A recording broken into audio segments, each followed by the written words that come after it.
Imagine being given control of the sun for one day. Sounds incredible, right? Well, Phaethon got exactly that opportunity, and within hours, he nearly burned the entire world. Phaethon was a young man who had spent most of his life dealing with one extremely annoying problem. Nobody believed his father was actually the sun god. His mother, Clymene, had always told him that his father was Helios, the divine being who drove the sun across the sky every single day. But when Phaethon told other people, they basically laughed at him. Sure, your dad is the sun god, and honestly, you can understand why they were skeptical. Phaethon wasn't some terrifying immortal deity. He was a mortal young man.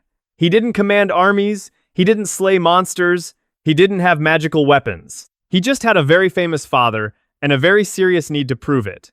And eventually, that need became dangerous. Phaethon finally went looking for Helios himself. He traveled to his father's magnificent solar palace, a place described as shining with gold, jewels, silver, and impossible amounts of divine luxury. This wasn't exactly a normal family reunion. Phaethon approached Helios and basically said, "Everyone thinks I'm lying. If you're really my father, prove it." Helios recognized him. He welcomed his son. And then he made a decision that would become one of the biggest mistakes in Greek mythology. He promised Phaethon that he would grant him almost any request. Helios even swore an oath by the river Styx, and if you've spent any time around Greek mythology, you know that swearing an oath by the Styx is not something you casually undo later. So Phaethon finally had his chance. He could ask for gold, he could ask for immortality, he could ask for some divine weapon. He could ask to stay in the palace of the gods.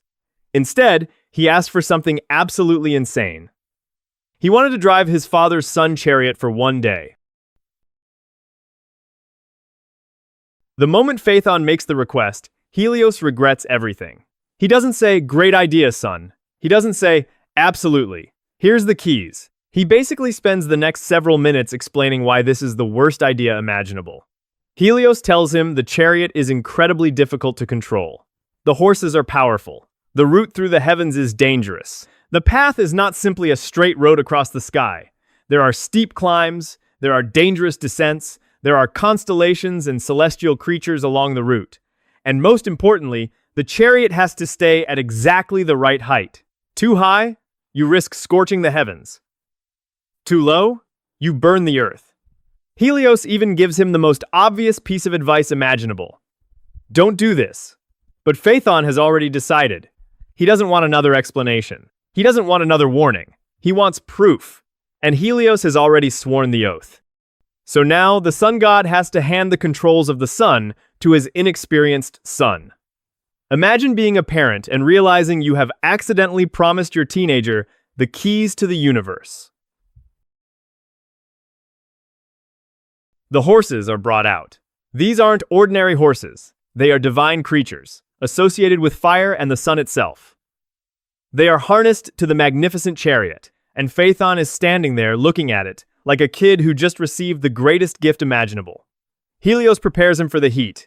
He gives him instructions. Stay on the middle path. Don't drive too high. Don't drive too low. Don't let the horses run wild.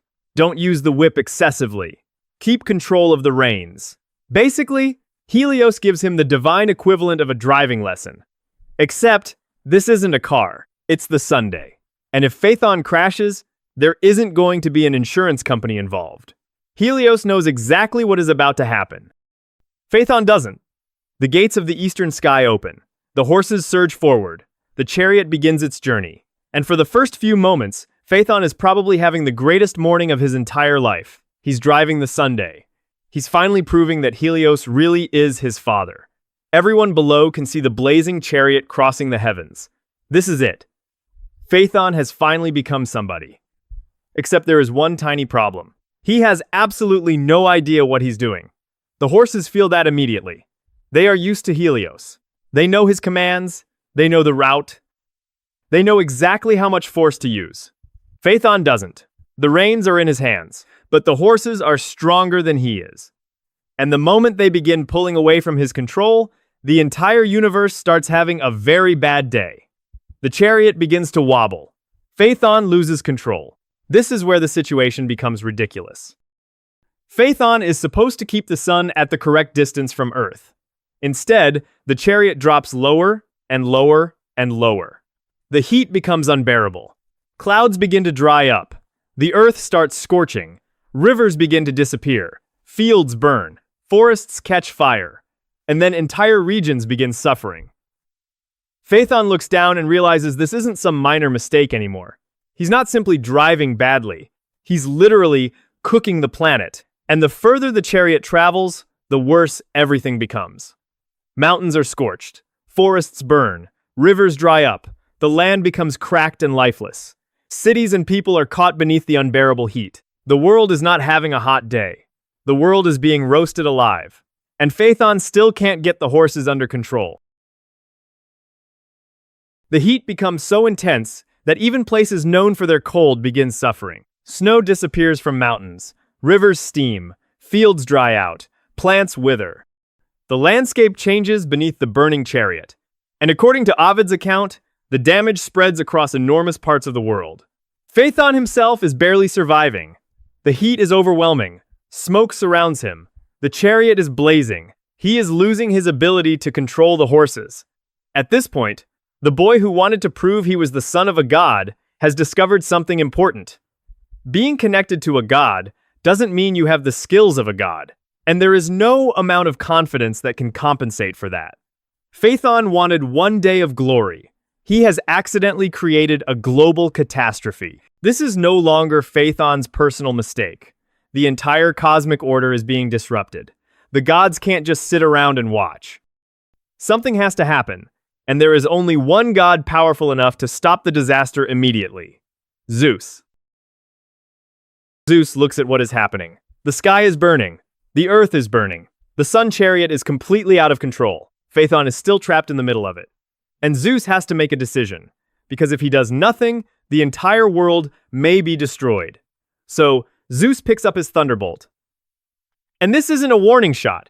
He isn't trying to scare Phaethon. He isn't trying to knock the reins out of his hands. He throws the thunderbolt directly at him. The lightning strikes Phaethon. The young man who wanted to prove that he was worthy of driving the sun is thrown from the chariot. The raging fire is stopped, the horses break free, and the world is finally spared. Phaethon is dead. The disaster is over. But now comes the part that makes the story much sadder. Phaethon's body falls far from his home. According to Ovid, the river Eridanus receives him. His body is burned by the flames. The boy who wanted to prove that he was special has fallen from the sky. And his father knows exactly what happened. Helios is devastated. The sun god himself becomes consumed by grief. For a time, the normal order of the world is affected by the death of his son. The god who drives the sun every day now has to live with the knowledge that his own promise allowed this tragedy to happen. And there is something almost cruel about it. Helios warned him. He warned him repeatedly. He told him that the task was too dangerous. He explained exactly what could happen. He knew Phaethon wasn't ready, and he still gave him the chariot because he had sworn an oath. So this isn't simply a story about a reckless teenager. It's also a story about a father who couldn't take back a promise. Phaethon's mother, Clymene, hears what happened, and she begins searching for her son's body. She travels across the world looking for him. Eventually, she finds him. And now, all the confidence from earlier in the story is gone. There is no great hero standing beside a golden chariot. There is no divine victory. There is just a dead young man who wanted his father to be proud of him. Clymene mourns him. His family mourns him. And his sisters, the Heliades, are devastated by his death. They stay near his burial place and grieve for their brother. But Greek mythology rarely lets anyone mourn normally, because even grief can turn into something supernatural. Heliades continue mourning Phaethon. They grieve for him again and again. Their tears fall to the ground. They cannot accept that their brother is gone. And eventually, the gods transform them into trees. Their bodies become rooted in the earth. Their arms become branches. Their hair becomes leaves. And their tears become amber. So Phaethon's death doesn't simply disappear. His family is transformed by it. His sisters literally become part of the landscape where they mourn him. It's one of those endings that sounds beautiful until you remember why it happened. They didn't become trees because everything worked out. They became trees because their brother was dead. And this is what makes Phaethon's story so interesting. He didn't want to destroy the world. He didn't wake up thinking, today I'm going to cause a cosmic disaster. He wanted something much simpler. He wanted people to believe him. He wanted to prove that Helios was his father. He wanted one chance to show that he belonged among the gods. And that desire is completely human. That's what makes the story work. Because Phaethon's mistake isn't that he wanted something impossible.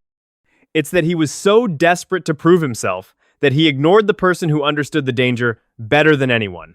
His father literally told him, "Don't do this." And Phaethon basically answered, "I can handle it." He couldn't. And this is where ancient mythology gets interesting.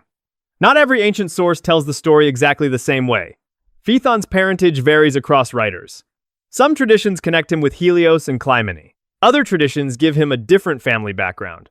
And the famous Sun Chariot disaster is most fully preserved in Ovid's Metamorphoses, while other ancient writers mention the story in different forms. There is even an ancient philosophical discussion in Plato's Timaeus, where the story of Phaethon is mentioned as an old tale of destruction by fire. Plato presents it as a story people tell about a cosmic catastrophe, while using it in a larger discussion about destruction and the heavens. So even in the ancient world, Phaethon wasn't simply one fixed story. Different cultures and writers remembered him differently, but the central idea remained. A young man takes control of his father's heavenly chariot. He cannot control it. The world suffers, and Zeus has to stop him. Phaethon never became a god. He never mastered the Sunday. He never proved that he was ready, but he became something else, a warning. Thousands of years later, people are still telling his story, not because he was the greatest warrior, not because he conquered a kingdom, not because he defeated a monster. He became famous because he wanted to prove himself for one day. And that one day nearly destroyed the world. And the next morning, the sun rises again. Helios returns to his usual path. The heavens continue moving. The rivers begin recovering. The earth survives. Life continues. But somewhere far away, the family of Phaethon is left with the consequences. His father carries the grief. His mother carries the grief. His sisters are transformed forever.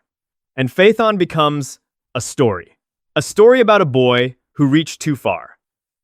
A story about a father who gave a dangerous promise. A story about a world that almost burned because one person wanted to prove he was special. Phaethon didn't lose the sun because he was weak. He lost it because he thought wanting something badly enough meant he was ready for it. And maybe that's why his story survived for thousands of years. Because everyone understands the temptation. Someone doubts you, you want to prove them wrong, you get your chance. And sometimes, the moment you've been waiting for your entire life is exactly the moment that can destroy you.